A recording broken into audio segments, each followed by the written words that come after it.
Et puis, à partir de là, je vous invite à un voyage à peu près dans les pages et les sourates du Coran. On va, première escale, ça va s'appeler La Victoire. Tout ça, c'est des titres des paragraphes ou des chapitres dans le livre. La Victoire, Capitation, tout ça vous allez le comprendre, double discours, une quatrième option, un isoloir à deux, et puis le mot de la fin. Donc ça ne sera pas très long.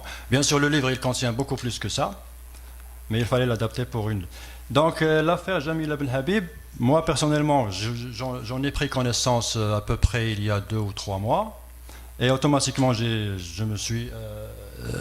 visité le site internet qui est fait pour ce but-là, et là j'ai appuyé sur Chronique des événements, un petit peu plus en bas sur le site, et il y a ce paragraphe-là.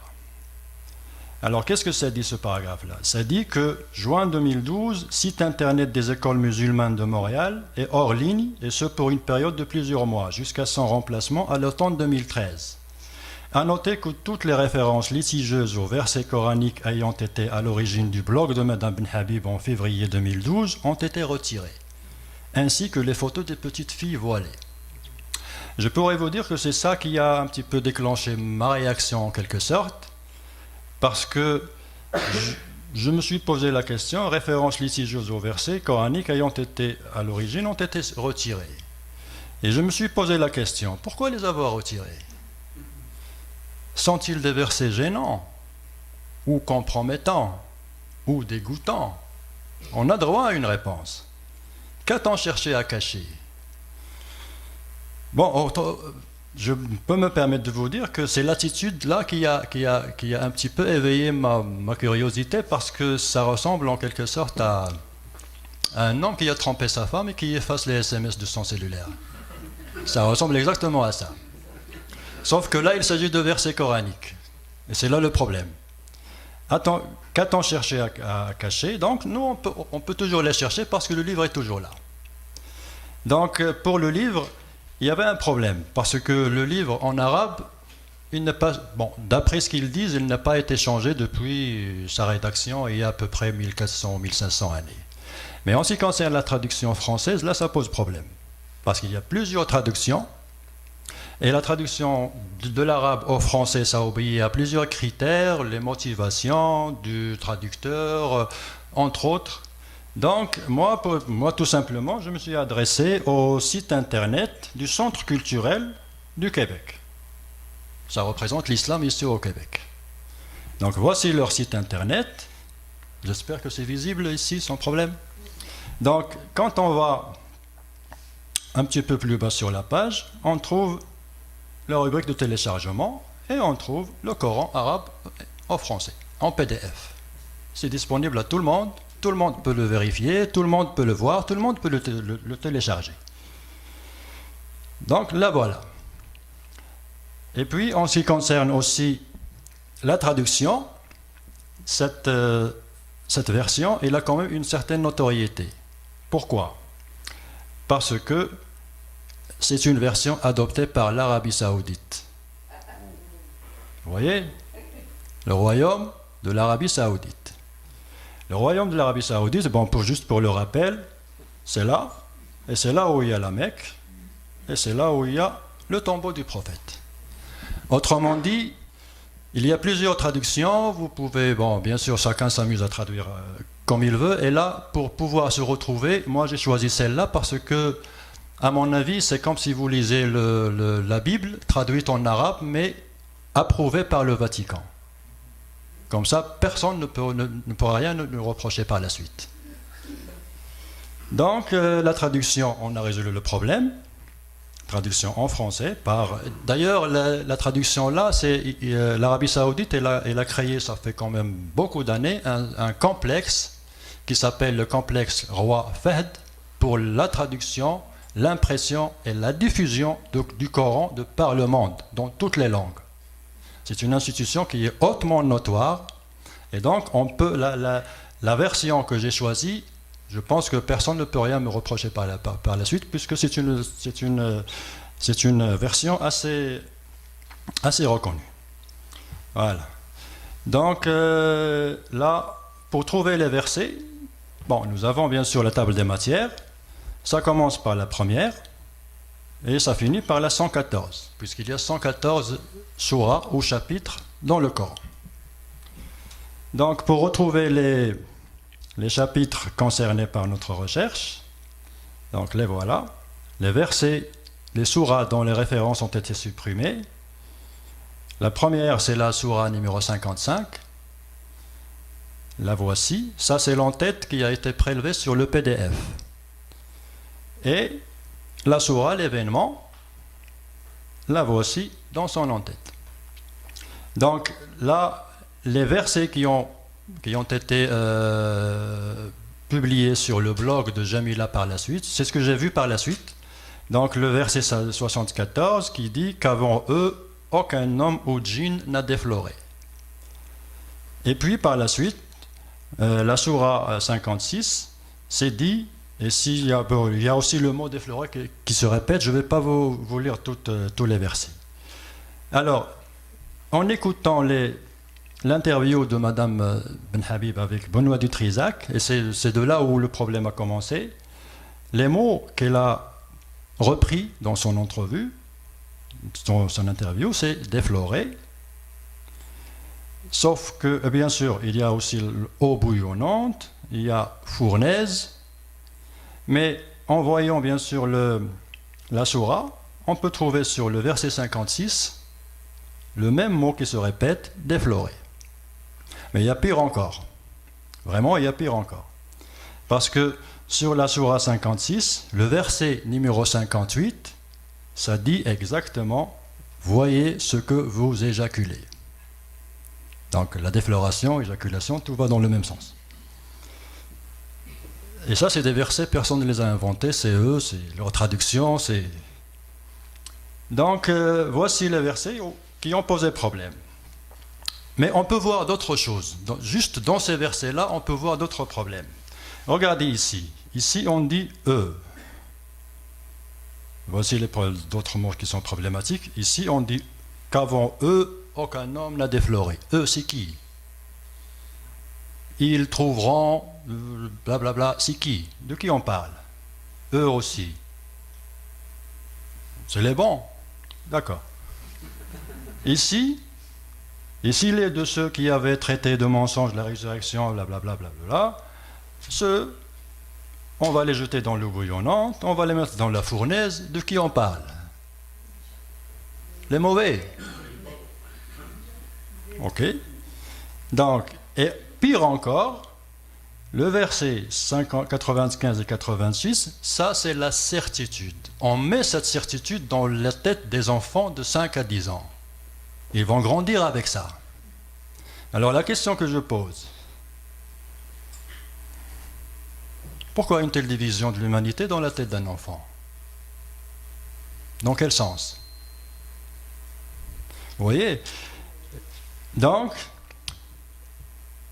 ce sont visiblement des propos hautement problématiques.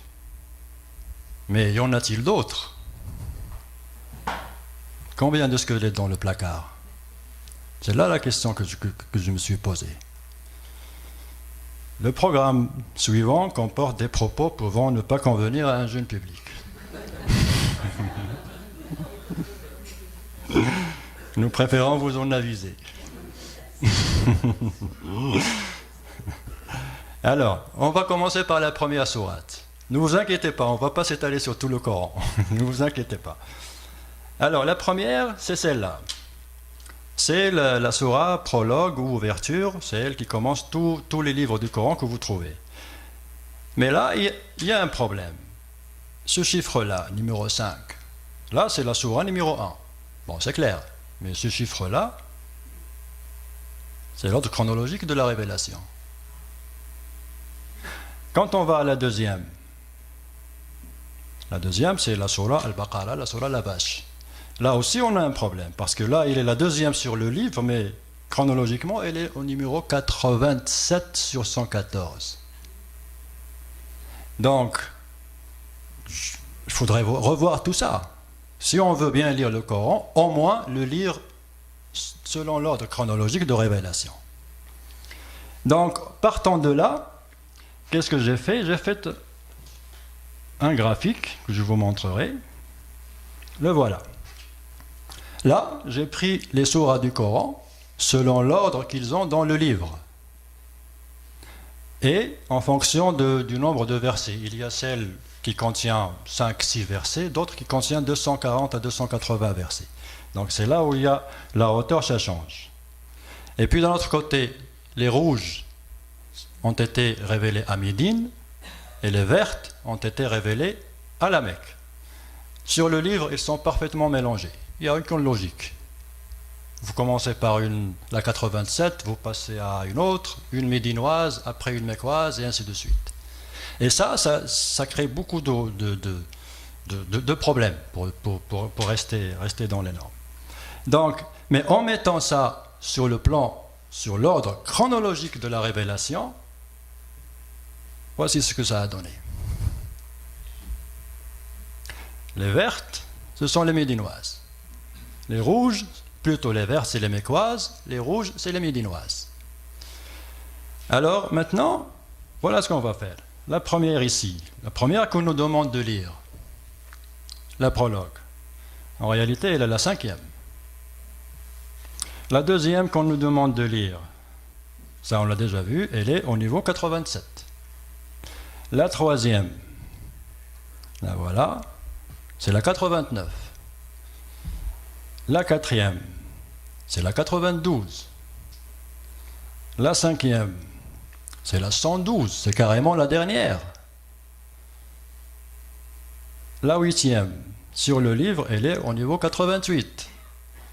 La neuvième, c'est carrément la dernière, c'est la 113. Donc, moi, quand j'ai vu ça, quand je l'ai fait, j'étais chez moi, il faisait nuit, je ne me rappelle pas c'était quelle heure. J'ai trouvé que ce bouquet-là, on l'a mis ici. C'est comme si on nous dit de lire le Coran par sa fin, en commençant par la fin. Donc, il doit y avoir une philosophie, mais on ne nous l'a pas expliqué. Mais on va les suivre. De toute manière, on va les suivre. Sauf que nous, on va commencer par la 114. Donc, partant de là, je voudrais bien continuer parce qu'il y a une constatation qui est très très importante. Donc là, je me suis dit, peut-être, je vais essayer de chercher la première révélation faite au prophète. Où est-ce qu'on peut la trouver sur le Coran? Et c'est la première, c'est très important. Parce que c'est la première que les gens de l'époque ont cru. Malheureusement, on la trouve 96. Pourquoi est-ce qu'on l'a mis à la 96? C'est la première révélation, c'est les premiers versets soufflés dans la tête du prophète, comme ils disent. Peu importe, on n'a pas la réponse, ils ne veulent pas nous la donner. La 114 ici, la dernière que le prophète a reçue, dans le temps, ils l'ont mise à la 110. Mais il y a quand même une constatation. Là, peut-être c'est une découverte, mais la sourate 38, elle a gardé sa place. Et la voilà. La sourate 38, vous remarquez, ici c'est 38, et chronologiquement c'est la 38. Et puis il y a aussi la 71. Elle aussi, elle a gardé son emplacement. Ce qui permet de diviser ça en 3 parties. La première partie, on nous demande de la lire à la fin. La dernière à être révélée, on nous demande de la lire au début. Pourquoi? On attend la réponse. De toute façon, c'est un fait. Donc, nous allons commencer, puisqu'il nous incite à commencer par la fin, nous allons commencer par la 114. Attendez un petit moment. La voilà. On va commencer par la 114, puisqu'il nous incite à commencer par la fin. La 114, où est-ce qu'on peut la trouver? Sur le PDF. Elle est sur la page 1217 du PDF. Vous pouvez le télécharger chez vous. Vous trouvez ça sur la page 1217. La voici la page.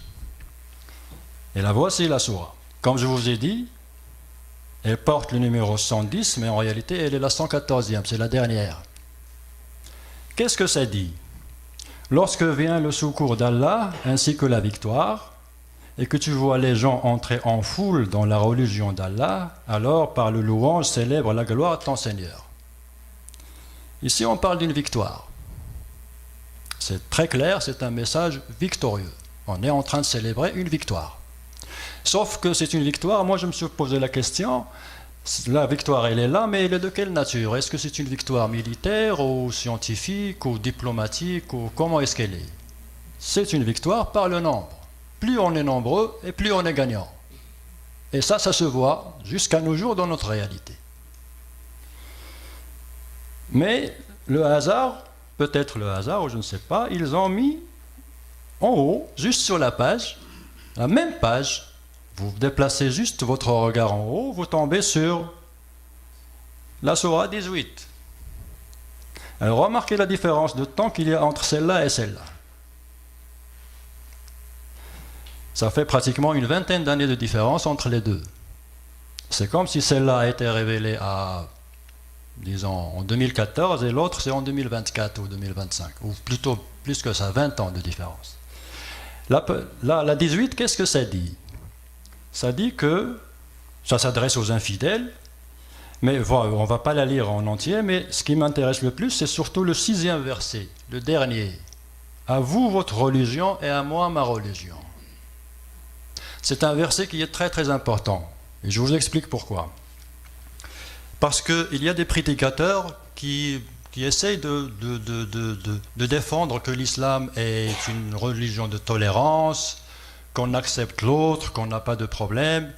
Et comme preuve, ils sortent toujours ce verset. En arabe, ça se dit « lakum dinukum waliya din ». Ils le sortent pratiquement à toutes les occasions. Tous les prédicateurs, qu'ils soient barbus, qu'ils soient cravatés, qu'ils soient de n'importe quel. Ils sortent tous ce verset-là. Mais, c'est quand même, de la 18 à la 114, qu'est-ce qui s'est passé pour qu'on passe de « à vous votre religion et à moi la mienne » à une victoire par le nombre. Je pense, moi je l'ai écrit sur mon livre, c'est sûr vous allez le lire par la suite, c'est que je ne sais pas qui remercier, ni comment remercier pour avoir mis sur la même page ces deux versets, ces deux chapitres-là, ces deux petits chapitres, mais ça résume 20 ans d'histoire, sur une seule page. Donc, avant de quitter cette page, j'aimerais bien vous montrer une autre, c'est pas moi qui l'ai mis ici, ce sont eux, c'est la sourate 111, en réalité, elle est chronologiquement la 6e, on continue à reculer dans le passé. Et qu'est-ce qu'on trouve? C'est une sourate qui s'appelle Al-Masad. On va peut-être la lire. Que périssent les deux mains d'Abu Lahab et que lui-même périsse, sa fortune ne lui sert à rien, il sera brûlé dans le feu plein de flammes, de même sa femme, la porteuse de bois, à son cou une corde de fibres. Bon, ça c'est un verset du Coran. Et là vous avez l'explication. Ça parle d'un personnage qui s'appelle Abu Lahab. Ce personnage qui s'appelle Abu Lahab n'est rien d'autre que l'oncle personnel du prophète. Et il a été, dès le début, il a été contre, et c'est pour ça que, je dirais à la limite, ce personnage-là, Abu Lahab, il est pratiquement la personne la plus insultée de toute l'histoire humaine. Parce que ces insultes ont été gravées pour l'éternité dans un livre saint. Et les musulmans n'arrêtent pas de lire, puisque c'est un petit verset. D'abord, les trois petits chapitres qu'on vient de voir sur cette page, ce sont les 3 sourates qu'on commence à enseigner aux enfants dans toutes les écoles coraniques de la planète. On commence par leur enseigner les petites, puis après on passe aux grandes.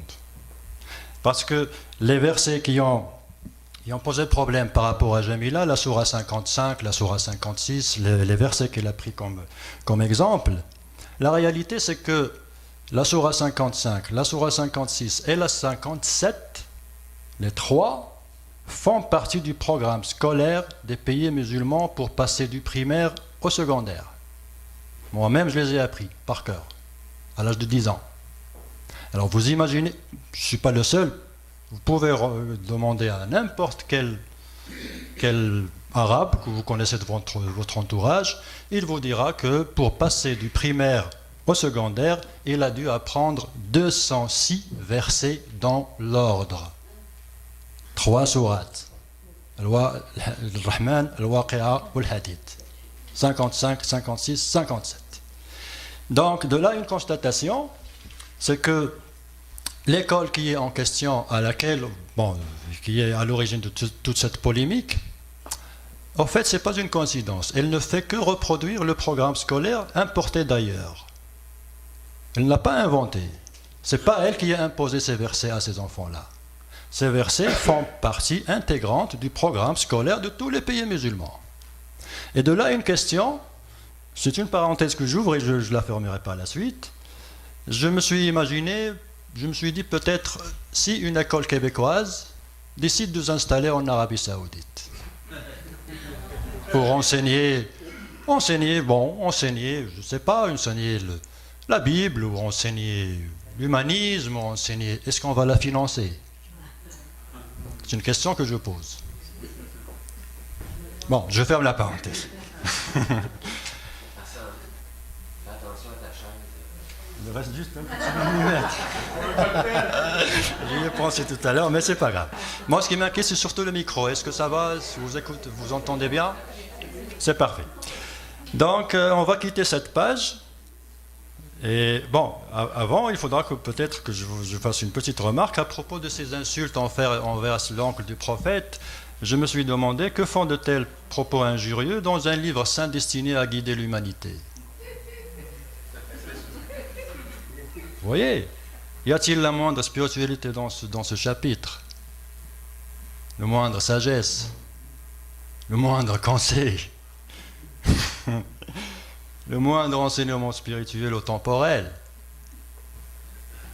C'est un chapitre qui n'a aucune utilité. Est-ce que c'est un délit de le dire? Est-ce que c'est un délit de le dire? Non. Non, c'est pas un délit de le dire. Bon, alors après la 114, on va passer à la 113. Et là j'attendrai votre attention parce que c'est très important. Donc, on a parlé de la victoire et on s'est demandé, cette victoire, comment est-ce qu'elle a été acquise? Le chapitre juste avant, le premier verset. Bon, d'abord, il faudra que je vous signale le dernier grand chapitre du Coran, celui-là. Parce que le dernier, c'est 114, c'est juste 5 versets. Mais celui-là, c'est quand même 129 versets. C'est quand même un grand chapitre. Le problème qu'il y a, c'est que c'est un chapitre qui ne commence pas par là. Cette formule-là, en nom d'Allah, le tout miséricordieux, très miséricordieux, c'est une formule avec laquelle on commence tous les chapitres du Coran, sauf celui-là. Sauf celui-là. Celui-là, ça commence directement au premier verset. La formule de louange n'est pas là. Pourquoi? Parce que, alors, le dernier grand chapitre, c'est un ensemble de versets que le prophète n'a pas eu le temps de boucler et de nommer. Et je vous explique pourquoi. À la question qu'on s'est posée plusieurs fois, c'est que qui a partagé le Coran en soura, en chapitre? Qui a fait les noms? Ce chapitre, ça s'appelle tel, et ce chapitre, ça s'appelle... Qui a fait ça? Bon, la révélation, on va pas discuter là-dessus. Ils disent que c'est divin, on va en rester là. Mais la répartition, c'est qui l'a fait? C'est qui a mis la 87 comme la deuxième? C'est qui l'a appelé la soura, la vache? C'est qui a décidé que ce chapitre, c'est 280 versets et celui-là, c'est juste 5? C'est qui a fait ça? La réponse qu'on a de par les musulmans, c'est que c'est le prophète lui-même qui disait tel verset, ajoutez-les avec tel autre, appelez-les ce nom. L'ensemble, et ainsi de suite. Celui-là, puisqu'il ne porte pas la formule de commencement, et ça a été dit dans plusieurs, je vous invite bien sûr à vérifier par la suite, lorsqu'il est décédé, on s'est retrouvé avec ces versets-là sans nom. Comment est-ce qu'on va les appeler? Peut-être il avait lui-même l'intention de les boucler par la suite et de leur donner un nom, mais la mort a été plus rapide que lui. Et donc, ça se trouve dans le Coran. C'est un chapitre sans vraiment être un chapitre, mais c'est le chapitre le plus difficile du Coran. Et on va voir pourquoi. Alors, le mot de la fin du prophète, comme je l'ai dit, le verset numéro 5. À peine le verset numéro 5. On n'a pas encore vu les 129, on a vu juste le 5e. Après que les mois sacrés expirent, tuez les associateurs, où que vous les trouviez, capturez-les, assiégez-les dans toute embuscade. Waouh! Ça commence bien, non? Bon, on va passer. Le 28 aussi, il est très difficile. Ô vous qui croyez, les associateurs ne sont qu'impureté. Je vous le rappelle, ça c'est des versets, c'est pas moi qui les ai inventés. Personne ne les a inventés, soi-disant c'est Dieu qui les a dit. Le 29, combattez ceux qui ne croient pas ni en Allah, ni au jour dernier, qui n'interdisent pas ce qu'Allah et son messager a interdit et qui ne professent pas la religion de la vérité, parmi ceux qui ont reçu le livre, jusqu'à ce qu'ils versent la capitation par leurs propres mains en état d'humiliation. Vous imaginez l'importance. Combattez, capturez, assiégez, embuscade. De quoi on parle? Capitation. Bon, on va continuer. Le verset 123, c'est encore très dangereux. Ou vous, ô vous qui croyez, combattez ceux des mécréants qui sont près de vous et qu'ils trouvent de la dureté en vous. Bon, je vous invite d'abord, pour ceux qui sont intéressés, prenez un papier et stylo, notez les noms des versets et des sourates pour vérifier par la suite par vous-même. Le PDF est disponible, tous les chiffres là que je vous donne, vous pouvez les vérifier. Donc, juste avec ces 4 versets, c'est vraiment un problème. Mais on va continuer. On va prendre le 28 d'abord. Parce qu'il est vraiment... Il y a matière à réfléchir. Vous qui croyez, les associateurs ne sont qu'impureté, qu'ils ne s'approchent plus de la mosquée sacrée après cette année. Bon, là, je vous l'amène en arabe, vous n'allez pas le comprendre, certainement certains, mais c'est juste pour signaler ce mot-là, najas. Parce que ce mot najas, le voici, ça se prononce najas, N-A-J-A-S, et ça a été traduit par impureté. Le voilà. Sauf que dans plusieurs dictionnaires, on trouve que najas, ça peut être traduit par impureté, souillure, saleté, ou même excrément, je suis désolé. Alors, l'exercice qu'on peut faire, c'est que, bon, vous croisez le premier arabe que vous croisez, sans lui parler de quoi que ce soit, vous lui dites, c'est quoi le mot najas? Il va vous dire ce que ça veut dire. Bon, ça va être l'une de ces 4. Mais de toute façon, puisque les traducteurs ont préféré, disons, garder le mot impureté, parce que c'est quand même un petit peu plus acceptable, on va en rester là. Les associateurs ne sont qu'impureté. Mais la question qui se pose, c'est qui ces associateurs? Bon, naturellement, les associateurs, ce sont ceux qui associent une autre divinité à Dieu. Non, grosso modo, parce que associer, ça veut dire ça. Donc, on peut se demander, les juifs et les chrétiens ne sont pas là-dedans? Ben, le Coran nous dit non, ils sont là-dedans. Ils sont inclus là-dedans. Pourquoi? Parce que le verset 30 nous dit, les juifs disent, Ozaïr est fils d'Allah, et les chrétiens disent, le Christ est fils d'Allah. Telle est leur parole. Et le 31, il dit, ils ont pris leur rabbin et leur moine, ainsi que le Christ, fils de Marie, comme Seigneur en dehors d'Allah. Même les juifs et les chrétiens sont dans la définition. Tous sont des impuretés. C'est pas moi qui l'ai dit, c'est le Coran. Je vous le répète encore une fois. Alors, mais ce verset, il est quand même très dangereux. Pourquoi? Je vous explique. Parce que ça parle de la mosquée sacrée. C'est-à-dire, en 1991, l'invasion du Koweït par Saddam. Débarquement des Alliés en Arabie Saoudite. Et c'est là où on a eu la réaction. Les associateurs ont souillé la terre sacrée. Et c'est là que ce monsieur-là, a rompu avec les États-Unis pour se retourner contre eux. Et c'est là où il y a eu la création d'Al-Qaïda et le 11 septembre. Moi, je suis tenté de dire que sans ce verset, probablement le 11 septembre n'aurait jamais eu lieu. Parce que c'est ce verset qui a donné la justification. Bon, alors, on continue. Le 29. Combattez ceux qui ne croient pas ni en Allah, ni blabla, je ne continue pas, et qui ne professent pas la religion de vérité. Bon, le 2011, le printemps arabe, et c'est un islamiste qui est devenu président d'Égypte. Ça, tout le monde le connaît. Mais les Coptes d'Égypte se sont posé la question, parce qu'on commence à parler que les chrétiens d'Égypte doivent payer la capitation. Vous voyez ce que je veux dire? En apparence, ça apparaît comme des mots très simples, c'est des mots dans un livre, c'est pas grave, c'est très grave, parce que ça peut donner des conséquences inimaginables. Donc les Coptes se sont sentis un petit peu menacés, parce qu'avec un président islamiste, il y a des gens de son entourage qui ont commencé à répandre la rumeur que c'est sûr et certain, il y aura une capitation pour les chrétiens et les juifs. Heureusement,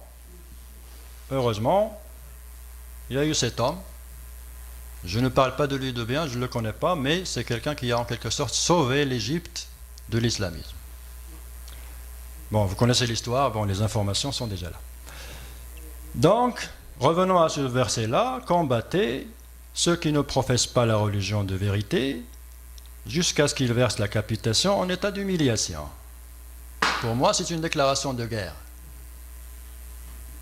Le problème, c'est que c'est illimité dans le temps et dans l'espace. Et en plus, 3 options. Croire, payer ou mourir. C'est tout ce que ça veut dire. Soit vous croyez, soit vous payez, sinon c'est la guerre. Donc, c'est ce que j'appelle capitation ou décapitation. Ça, c'est un chapitre sur le livre, avec plus de détails, plus de capitation ou décapitation. Vous payez la capitation ou sinon c'est la décapitation. C'est exactement ce que veut dire ce verset. Qu'on essaie de l'expliquer par n'importe quelle manière, pour moi, c'est comme essayer de noyer le poisson, parce que c'est très clair. C'est très clair. Et en plus, on va revenir là-dessus plus tard, le fait que ce soit le dernier chapitre, c'est extrêmement grave. Donc, le 123, là aussi c'est très important. Ô vous qui croyez, combattez ceux des mécréants qui sont près de vous et qu'ils trouvent de la dureté en vous. Bon, les mécréants. Bon, là, ça résume, parce qu'on a dit les infidèles, on a dit les non-croyants, on a dit les associateurs. Là, c'est les mécréants pour englober pratiquement tout. Et je pense, personnellement, c'est mon avis personnel, le fait qu'on se retrouve déjà au verset 123, c'est pratiquement la fin du chapitre. Donc, dans un souci d'économie, on a dit mécréants, ça veut dire tout le monde. Donc, près de vous, ça veut dire de proche en proche. Et ça rappelle une expansion en tache d'huile. Parce que de proche en proche. Bon, vous habitez cette rue, vous devez combattre le mécréant qui se trouve juste à côté. Et ainsi de suite. C'est une épuration confessionnelle. Qu'on le veuille ou non. Ça, c'est une incitation à une épuration confessionnelle. Combattre les gens de proche en proche. Ça se passe déjà en Irak, en Syrie, en Somalie, au Nigeria. Ça se passe déjà de cette façon. Il y a de l'épuration confessionnelle en Irak. Il y a de l'épuration confessionnelle dans pas mal de pays. Partons de ce verset-là. C'est juste une phrase dans un livre, mais les conséquences sont inimaginables. Alors, maintenant, c'est en quelque sorte un petit résumé. Le verset 5, en le lisant, c'est une incitation au meurtre. Le verset 28, c'est une insulte et incitation à la haine. Le 29, c'est de la haine, de la violence, et c'est une extorsion, la capitation. Et le dernier, c'est une épuration confessionnelle. Juste 4 versets dans un chapitre. Je pense que il y a tout ce qu'il faut pour saisir le tribunal pénal international.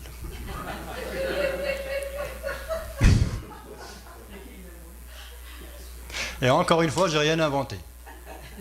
C'est des versets dans le Coran, ils sont disponibles à tout le monde. Alors, là, c'est la sourate 113, mais il y a d'autres versets qui sont bons. Bon, ok, on peut être d'accord là-dessus. C'est pas tous les 6000 versets qui sont mauvais. Il y a à peu près 6200 versets dans tout le Coran. Mais il y a un problème. La 118, ça dit « À vous votre religion et à moi ma religion ». La 113, là, c'est Tariq Ramadan qui n'arrête pas de répéter ça. Et là, nous avons capitation ou décapitation. Vous voyez ce que je veux dire? Et là, c'est Bin Laden. Donc, il y a le principe de l'abrogation. Je vous explique le principe de l'abrogation. La preuve, avant de l'expliquer, je vous amène une preuve. La preuve, c'est l'interdiction de l'alcool.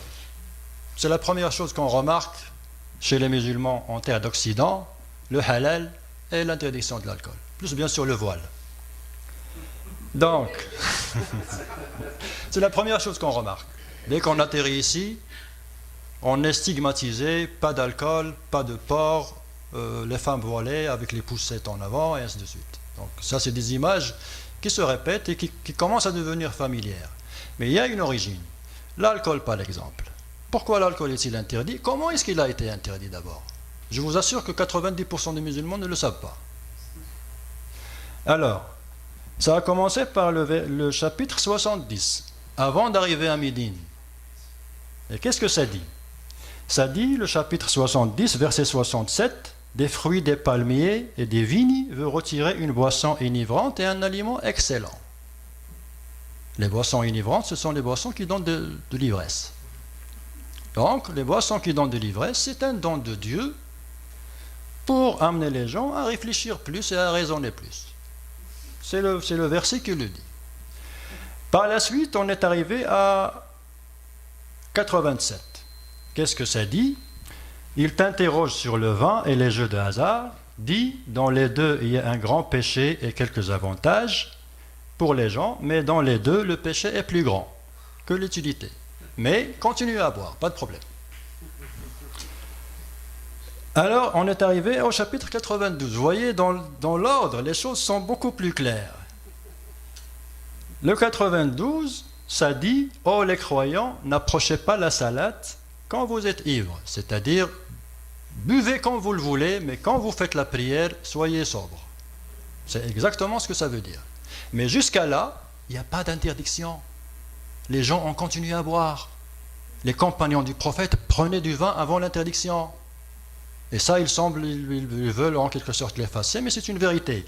Parce que, remarquez ici, on a commencé ici en 610 à peu près. La révélation a commencé à peu près en 610. Là, on est à 622. 12 années que les gens buvaient sans problème, faisaient la prière sans problème. Il n'y a pas eu d'interdiction. Le verset qui a interdit le Coran, c'est le voici. Le 112. Il fallait attendre pratiquement la fin du Coran pour trouver l'interdiction. Et qu'est-ce que ça dit? Oh les croyants, le vin, le jeu ne sont qu'une abomination, œuvre du diable, écartez-vous-en afin que vous réussissiez. Bon, moi qu'est-ce que j'ai fait? J'ai enlevé les deux pour comparer. Et là, on a le 70 qui nous dit boisson enivrance, un aliment excellent. Et là, on a le 112 qui nous dit abomination, œuvre du diable. On parle de la même chose. Mais, lequel est celui qui fait office de loi dans les pays musulmans? Est-ce que c'est celui-là ou celui-là? C'est ça l'importance de ça, de ce que nous sommes en train de parler maintenant. Lequel a fait office de loi? La loi pénalise la consommation d'alcool dans plusieurs pays musulmans, sur la base du verset qu'on a vu. Donc, si un musulman, par exemple, prend un verre de champagne et leur dit « Moi, le verset de 70, il dit que c'est un don de Dieu, pour moi c'est un don de Dieu. » Il aura raison. Mais on va lui dire non, parce que le verset, il a été abrogé. Abrogé, ça veut dire annulé. Donc il y a des versets qui annulent des autres. Et automatiquement, ceux qui viennent à la fin annulent ceux qui viennent au début, s'il y a contradiction. Donc, regardez ici. Ici, boisson enivrante. Et ici, à vous votre religion, à moi ma religion. Ici, abomination, œuvre du diable, et capitation et décapitation. À votre avis, lequel des deux, de ces deux-là, a en quelque sorte force de loi? C'est la deuxième. C'est le deuxième. Pire que ça, il y a d'autres exemples. Donc, s'agit-il d'un double discours? C'est clair que c'est un double discours. Mais quand on met les choses l'une après l'autre dans l'ordre, on comprend comment ça s'est passé. Mais il y a pire que ça. Donc, le chapitre 112, comme vous le voyez, on est en train de monter on est en train de monter à reculons. Là aussi, il y a le verset 33 qui dit « La récompense de ceux qui font la guerre contre Allah et qui s'efforcent de semer la corruption sur la terre et qu'ils soient tués, crucifiés ou qu'ils soient coupés leurs mains et leurs jambes opposées ou qu'ils soient expulsés du pays. » Là, on parle d'amputation. On parle de châtiment corporel. Bon, ici, c'est les interprétations qu'ils donnent de ce verset. Ils disent que ça s'adresse aux bandits. Quand il y a une bande qui sort de la ville, qui se rebelle et qui sort attaquer les caravanes, attaquer les voyageurs, on applique ce verset-là. Mais moi, à mon avis, est-ce qu'il y a question de bandit est-ce qu'il y a le mot bandit dans ce verset? Tout ce qu'on dit, ceux qui font la guerre contre Allah, c'est complètement ouvert, et qui s'efforcent de semer la corruption sans définir c'est quoi la corruption. Sans définir les limites. C'est-à-dire, une femme dont on voit juste le mollet, on peut dire qu'elle est en train de semer la corruption. Vous voyez, un fonctionnaire d'une ONG, par exemple, dans un pays musulman, le fait qu'il soit mécréant, et qu'il se permette de prendre sa bière en plein public, on peut dire qu'il est en train de semer la corruption. Parce que la corruption, c'est très vaste. Et là, Dieu lui-même n'a pas précisé. Vous comprenez ce que je veux dire? Mais la connotation en atrocité, elle est flagrante. Et c'est pour ça que j'ai dit tout à l'heure les propos qui sont l'accord des parents, comme ce qu'on nous dit dans la télé. Il y a des émissions où on exige l'accord des parents parce que quand il s'agit d'atrocité ou de pornographie, les enfants n'ont rien à voir avec ça. Ça, c'est la règle. Donc, il y a aussi le verset 38, vous voyez, c'est juste après. Le voleur et la voleuse a tous coupé la main. Quand on dit la loi islamique, il y a coupé la main, on n'invente rien du tout. C'est dans le Coran. J'imagine mal comment est-ce qu'un penseur musulman, comment est-ce qu'il peut contourner ce problème? Comment est-ce qu'il peut pouvoir nous convaincre que c'est pas ça, c'est à peu près ça, c'est clair? Vous voyez, c'est comme si on essaie, comme j'ai dit, de noyer le poisson.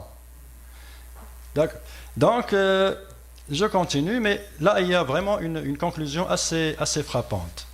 Alors, on a parlé de double discours.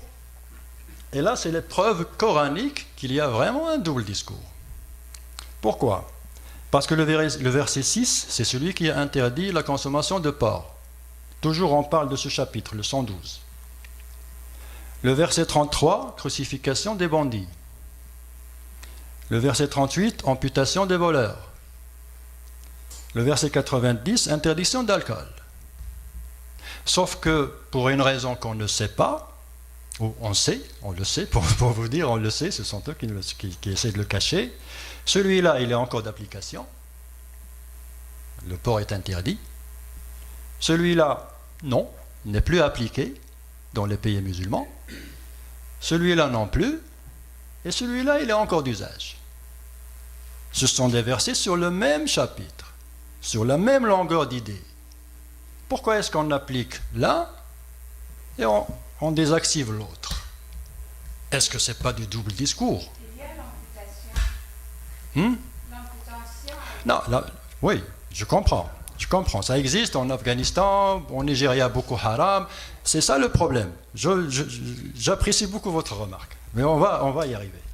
Mais de toute façon, dans les législations officielles, le pays, le Maroc, l'Algérie, la Tunisie, il n'y a plus ça. Ils ont été contraints, par la force de l'évolution, de désactiver ça. Mais ils ont gardé l'alcool, le porc. Bon, autant désactiver tout. Vous voyez? Pourquoi ce double discours? Donc là, on a ramené la preuve qu'il y a un double discours, il y a des versets qu'on utilise, d'autres qu'on n'utilise pas, mais on dit que c'est de la tolérance, on essaie d'expliquer ça par la contextualisation. Oh, chaque chose, il faut la prendre dans son contexte. On va voir ça, parce que même la contextualisation, ça pose problème. Alors, le chapitre 113, on l'a déjà vu, 3 options. Et ça, c'est très important parce que, avec tous nos respects, il y a une 4e option. C'est ce que j'ai envie de leur dire. La liberté. C'est la 4e option, la liberté. Et c'est l'occasion de voir la liberté en islam. Comment elle est? Alors, le chapitre 87, le verset 178. Ô les croyants, on vous a proscrit le talion au sujet des tués, libre pour libre, esclave pour esclave, femelle pour femelle. C'est déjà une stratification de la société. Il y a les libres, il y a les esclaves, il y a les femmes. Les femmes, ils ont été, disons, mentionnées sous forme de femelles, c'est déjà sexiste.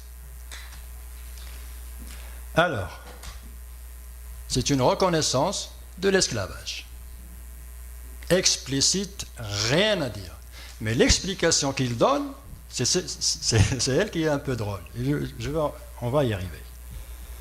Donc, en plus, il y a plus de 20 versets qui reconnaissent l'esclavage. Et les penseurs, en quelque sorte, qui essayent de moderniser, ils ne savent pas quoi faire de ces versets-là.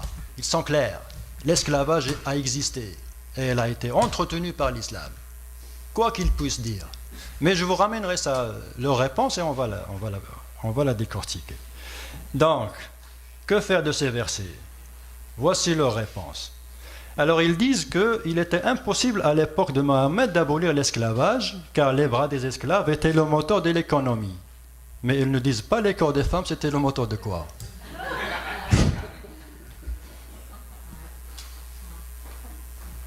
Ils disent aussi qu'une abolition hâtive aurait conduit à un effondrement social chaotique. D'accord, on va vous suivre. Ils disent aussi que l'islam a préféré assécher les sources qui alimentaient le bassin de l'esclavage. C'est-à-dire, il a beaucoup insisté sur affranchir les gens, mais sans obligation. Si vous faites une infraction religieuse, la pénalité, c'est d'affranchir un... Bon, il y en a plusieurs, on ne va pas rentrer dans les détails. Mais c'est ça leur explication. Ils disent que c'était pas possible à l'époque, c'était le moteur de l'économie, les femmes, ils n'ont pas précisé c'était le moteur de quoi. Bon, tout ça, vous l'avez très bien compris. Sauf que, ça c'est génial, sauf que, 1200 années, le résultat n'était pas au rendez-vous. Voilà pourquoi. Personne n'est en mesure de nier que dans l'histoire du monde musulman, aucun religieux, ni intellectuel, ni politicien n'a eu l'idée ou l'audace d'appeler à affranchir les esclaves. C'est une réalité. Il n'y a pas eu la moindre petite tentative d'affranchir les esclaves pendant 1200 années. Pire que ça, les savants musulmans, ils enseignaient l'islam dans la mosquée, les versets, blablabla, tout ça. Mais en rentrant chez lui, il avait des esclaves dans son écurie. Vous voyez? Pire que ça, jusqu'aux années 20, les années 20, il y avait encore des marchés d'esclaves dans certains pays du monde musulman, dans certaines villes. Ça faisait partie de la coutume.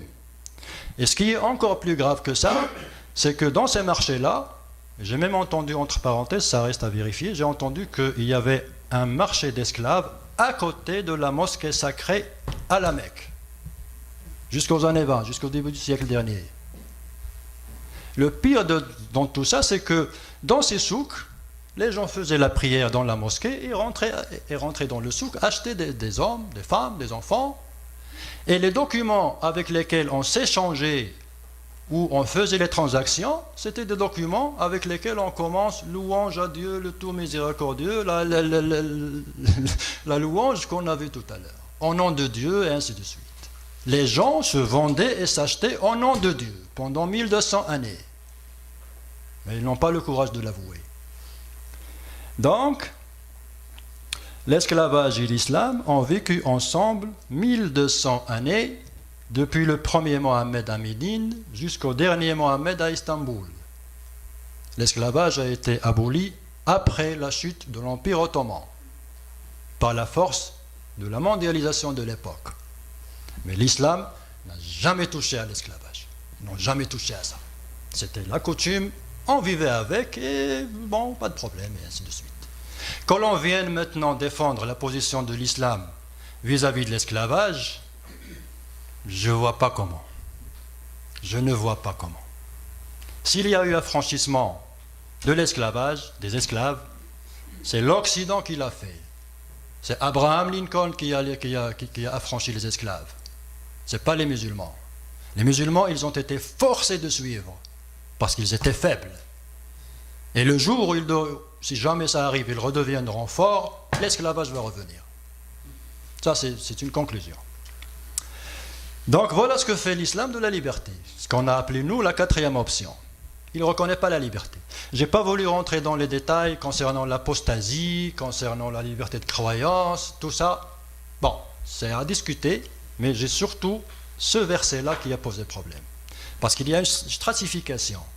Les libres, les esclaves et les femmes. C'est incroyable. Bon, on continue. Donc, la démocratie en islam, ça aussi, ça pose problème. Ça aussi, ça pose problème.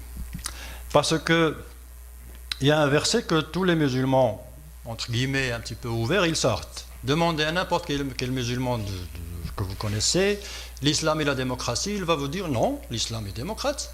Il y a de la démocratie en islam. Et il va vous sortir ce verset-là. Chapitre 62, verset 38. Amruhum shura bainahum. Les Arabes m'ont compris, ça veut dire les croyants se consultent entre eux à propos de leurs affaires. Ils prennent ce verset comme preuve que l'islam est démocratique. Pas de problème, on va voir ça. Donc, ça aussi c'est génial. Mais une démocratie, ça suppose d'abord un débat. Alors que pense l'islam du débat? Il y a un verset qui pose problème.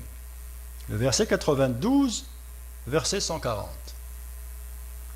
Qu'est-ce que ça dit? Lorsque vous entendez qu'on renie les versets, le Coran d'Allah, et qu'on s'en raille, ça veut dire qu'on s'en moque, ne vous asseyez point avec eux, avec ceux-là, jusqu'à ce qu'ils entreprennent une autre conversation. Ça veut dire que chaque fois qu'il y a discussion concernant les versets, les musulmans sont obligés d'arrêter, de tourner le dos et de partir. Quel débat? Comment discuter? Comment discuter avec des gens qui ont ça dans leur livre? Leur livre leur dit, si vous entendez une remise en question des versets, il faut arrêter tout de suite, tourner le dos et partir. Comment est-ce qu'on va dialoguer? De quoi va-t-on débattre? Vous voyez ce que je veux dire? C'est très important. Alors, il y a un autre verset, les hommes ont autorité sur les femmes. Bon, je ne vais pas vous blesser, mais c'est ça. Les femmes vertueuses sont obéissantes à leur mari. La vertu, elle est attachée à l'obéissance de son mari. Et en ce qui concerne la politique, si le mari demande à la femme de voter pour X, pas pour Y, elle sera tenue de l'obéir. En plus de ça, Bon, ça c'est dit, celle dont vous craignez la désobéissance, il y a un certain nombre de mots, et à la fin, frappez-les. Personne ne peut nier que dans l'islam, il y a l'autorisation de frapper son épouse. C'est le Coran qui le dit. Qu'ils disent ce qu'ils veulent, qu'ils expliquent ce qu'ils veulent, ça reste de la démagogie. Les choses sont là. Donc, ça aussi, ça pose problème. J'ouvre une parenthèse. Les hommes ont autorité sur les femmes. Ce verset-là, c'est le verset qui a bloqué, en quelque sorte, l'évolution de la femme musulmane pendant 14 siècles. C'est parce que la femme n'a pas l'autorité suffisante. C'est l'homme. On ne peut pas trouver une femme qui dirige une équipe d'hommes. Parce que les hommes ont autorité sur les femmes. Ça a bloqué, en quelque sorte, l'histoire de la femme musulmane durant tous ces siècles-là. La femme n'a jamais eu accès à la politique. La femme n'a jamais eu accès à la justice. La femme n'a jamais eu accès à des postes très haut situés, des postes décisionnels, rien de ça. Pourquoi? À cause de ces versets-là. Je reviendrai bien sûr par la suite, ce n'est pas le moment, mais la condition féminine dans l'islam, c'est un vrai problème, un vrai débat. Et je pense qu'au lieu de débattre du voile, est-ce qu'on va l'interdire dans un hôpital ou dans la rue, il faut débattre surtout de la condition féminine en islam. C'est le vrai débat. On va revenir là-dessus par la suite. Donc, la démocratie, ça suppose un débat. Je ne vois pas comment est-ce qu'on va débattre de cette manière. Et puis, une démocratie, c'est une voix. Alors, comment est-ce qu'on peut avoir une voix lorsqu'on est esclave? Ça, c'est la première des choses. La deuxième des choses, là, c'est un verset qui donne vraiment froid aux os. Faites-en témoigner par 2 témoins d'entre vos hommes, et à défaut de 2 hommes, un homme et 2 femmes. En sorte que, si l'une d'elles s'égare, l'autre puisse lui rappeler. Comme quoi, l'homme musulman, il n'y a pas de chance qu'il s'égare. C'est juste la femme qui peut s'égarer. Et puisqu'elle peut s'égarer, en cas de témoignage, ça prend 2 femmes. J'ai rien inventé. Alors là, ça pose problème parce que je vous laisse lire la question parce que est-ce qu'on va envoyer 2 femmes à l'isoloir le jour du vote? Comme ça, si l'une s'égare, l'autre va lui rappeler. Parce que là, c'est vraiment sérieux, parce que le vote, théoriquement, c'est un témoignage. Vous témoignez en faveur d'une personne ou d'une organisation. C'est un témoignage. Et là, le Coran, il nous dit que lorsqu'il s'agit de témoignage, il faut 2 femmes. Donc, le jour du vote, on va envoyer 2 femmes à l'isoloir. Dans quelle démocratie on parle? Et puis, il y a un autre, là je termine pour laisser la place aux questions, mais celui-là, c'est vraiment ce que j'appelle le talon d'Achille, en ce qui concerne la démocratie en islam. C'est le vrai talon d'Achille en ce qui concerne la démocratie en islam. Voici ce que ça dit. Ça parle des sadaqas. Les sadaqas, ce sont les dons, les charités, les dons que les gens donnent et que ça se ramasse dans la caisse publique. Les sadaqas ne sont destinés que pour les pauvres et ainsi de suite, et ceux dont les cœurs sont à gagner. Ça veut dire que, et ça, les références et les interprétations l'affirment. À l'époque, on avait des tribus autour, on avait des gens qui sont croyants, d'autres un petit peu moins. Donc les gens dont la loyauté n'est pas encore vraiment garantie, on se permet de leur donner de l'argent pour les gagner de notre côté. Et c'est Dieu qui l'a dit. Et c'est une autorisation divine à acheter des voix. Alors de quelle démocratie parle-t-on? De quelle démocratie parle-t-on? On parle d'une démocratie où une partie de la population est exclue parce que ce sont des esclaves. On parle d'une autre catégorie qui n'ont qu'une demi-voix. Et on parle de la possibilité d'acheter la loyauté des gens sans problème parce que c'est Dieu qui l'a dit. Quelle démocratie peut-on parler? Ben bien sûr, ils l'ont fait en Égypte. En Égypte, jusqu'à récemment, et partout dans le monde. McGill vient de recevoir des millions de l'Arabie Saoudite. McGill, Oui, la faculté oui, oui, des oui, études islamiques. exactement. Donc tout ça, ça pose problème parce que entendre un musulman dire « Oh, l'islam, ça va avec la démocratie, on n'a pas… » Non, non, non, il y a des problèmes. Non, on ne peut pas cacher la lumière du jour. Il y a des versets qui posent problème. Et donc, pour finir, le mot de la fin, l'islam et l'islamisme. Est-ce qu'il y a une différence? À votre avis, après tout ce que vous avez entendu? Il y a pas, à mon avis, il n'y a pas de différence. Il n'y a pas de différence. Parce que l'islamisme, c'est un terme qui a été inventé avec préméditation pour séparer les choses. Mais il n'y a pas de frontière. Parce que vous soyez islamiste ou que vous soyez musulman, il y a un document de référence qui s'appelle le Coran. Et ce document de référence, il va sur tout le monde. Que vous soyez islamiste, que vous soyez… D'ailleurs, même le mot, celui-là, c'est un musulman modéré. Ça veut dire quoi, modéré? Ah, ça, il est fondamentaliste. Ça veut dire quoi, fondamentaliste? C'est quoi, c'est… Là, comment? Ça pourrait vouloir dire que c'est quelqu'un qui ne lit que les derniers versets. Ben, il a raison, parce qu'il y a l'abrogation. C'est ce que je vous ai expliqué. Moi, à mon avis, s'il y a quelqu'un que je respecterai beaucoup plus, je respecte l'islamiste plus que Tariq Ramadan comme exemple. Parce que l'islamiste, il est clair. Il est clair dans ses principes. C'est le fondamentaliste, ça vient du mot fondement. Les fondements sont là. Alors, de quoi est-ce qu'on parle lorsqu'on dit musulman modéré? C'est quoi musulman modéré? Qui interprètent le Coran, qui ne font pas une lecture à la lettre du Coran, c'est ce qu'on nous dit. Ben, c'est ce qu'on vous dit. C'est ce qu'on vous dit. Et c'est une vérité. Mais, est-ce que vous avez vu? Est-ce que j'ai inventé quelque chose? Ça existe, Ben voilà. mais ce n'est pas le cas de la majorité des musulmans. Oui, oui, Les c'est vrai. musulmans que je fréquente, moi, ne sont pas des fondamentalistes. Ils ne savent pas ça. C'est ça ce que je veux vous expliquer. Ils ne lisent pas vraiment le Coran. C'est qui le musulman? On peut faire une chose. C'est qui le pourcentage des musulmans qui savent qu'il y a un ordre chronologique différent de l'ordre Ils ne le savent pas. Non, le pourcentage des musulmans qui savent qu'il y a l'abrogation. Il y a un verset qui est annulé par un autre. Ils ne le savent pas. Les musulmans, ils savent. Bon, je ne suis pas contre les musulmans en tant que confession, en tant que spiritualité, c'est une religion comme toutes les autres, en quelque sorte. Ça ramène un plus et ça joue le rôle destiné à toutes les religions. Mais lorsqu'on parle dans le fond des choses, il y a un problème. Il y a des versets problématiques. Qu'est-ce qu'on en fait?